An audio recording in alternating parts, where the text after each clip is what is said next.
সৌমেন, সৌমেন তোমাকে বলছি, সর্বপ্রথম বলবো তোমার হচ্ছে মকর লগ্ন, ধনু রাশি। মকর লগ্ন, ধনু রাশি, ঠিক আছে?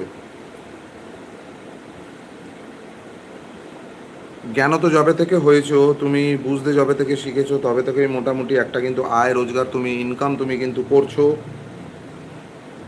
আয় রোজগার ইনকাম তুমি কিন্তু করছো, এবং তোমার কিন্তু প্রচণ্ড বুদ্ধি, ভালো বুদ্ধি। তুমি যদি কোনো কম্পিউটার জনিত বা তুমি যদি কোনো ব্রেন ব্রেন লাগে এরকম সফটওয়্যার বা যে কোনো কিছু, ব্রেন দ্বারা যে কোনো কিছু কাজ হয়, কম্পিউটারের কাজ বা যে কোনো কিছু, সেই ধরনের কাজকর্ম যদি তুমি করো, সেই ক্ষেত্রে তোমার জন্য কিন্তু খুব সুইটেবল। এছাড়া তুমি ট্রাভেলিং বিজনেস তুমি কিন্তু করতে পারো, ট্যুর অ্যান্ড ট্রাভেলসের বিজনেস তুমি করতে পারো। হাতে পয়সা কিন্তু তোমার প্রচণ্ড, তুমি হিসাব করে চলো, প্রচণ্ড হিসাবি ছেলে, হিসাব করে চলো। কিন্তু কিছু কিছু ক্ষেত্রে তোমার